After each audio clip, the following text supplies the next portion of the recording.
మన స్టోర్లో అయితే న్యూ ప్యాటర్న్ అయితే వచ్చిందండి. చందేరి హ్యాండ్లూమ్ శారీ అండి. ఇది చాలా అంటే చాలా బాగుందండి శారీ. ఇదంతా థ్రెడ్ వీవింగ్. మనకి జెరీ వీవింగ్ వద్దు, లైట్ వెయిట్ కావాలనుకున్న వాళ్ళకైతే థ్రెడ్ వీవింగ్ అయితే ఉందండి. చిన్న బూట్ అయితే వచ్చింది. ఇది బార్డర్ అండి. ఇది ఓపెన్ బార్డర్ అయితే ఉంటుంది. ఫ్లవర్స్ అయితే వచ్చాయి. శారీ అంతా ఆల్ ఓవర్ మనకి చిన్న చిన్న బూటీస్ అయితే ఉందండి. దీనికి పళ్ళు కూడా చూసారా, ఇదంతా థ్రెడ్ అండ్ జెరీ వీవింగ్ అండి. మీకు బ్యాక్ సైడ్ కూడా చూపిస్తాను ఒకసారి.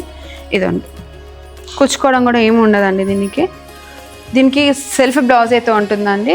దీంట్లో అయితే చాలా కలర్స్ అయితే అవైలబుల్ ఉన్నాయండి. అవి కూడా చూద్దాం ఒకసారి. దీంట్లో అయితే కలర్స్ అండి, మనకి చిన్న చిన్న బూటీ వచ్చింది కదండి. దీంట్లో అంతా టోటల్ మీనాకారి అయితే ఉంది శారీ ఆల్ ఓవర్లో. మనకి ఈ బార్డర్ కలర్లో మనకు వాయిలెట్ వచ్చింది. వాయిలెట్ వేసిన బాగుంటుందండి. బ్లౌజ్ అనేది చాలా హైలైట్ అవుతుంది శారీ. ఇంకా మనకి ఈ పళ్ళు, బ్లౌజ్ సెల్ఫ్ బ్లౌజ్ వచ్చిందండి. ఇదండి సెల్ఫ్ బూటీ అండ్ బార్డర్ అయితే ఉందండి. అందుకే మనం వైలెట్ వేస్తే ఇంకా చాలా హైలైట్ అవుతుంది. దీంట్లో కలర్స్ కూడా చూపిస్తాను ఇంకా మీకు. ఇలా గ్రీన్, పిస్తా green, half white, sea blue. దీని ప్రైస్ వచ్చేసి 2695 అండి. వీడియో కాల్ ఆప్షనల్ కూడా ఉందండి. లిమిటెడ్ స్టాక్ మాత్రమే ఉందండి. మన స్టోర్ అడ్రస్ వచ్చేసి SRK silk, Sainikpuri cross roads. Thank you.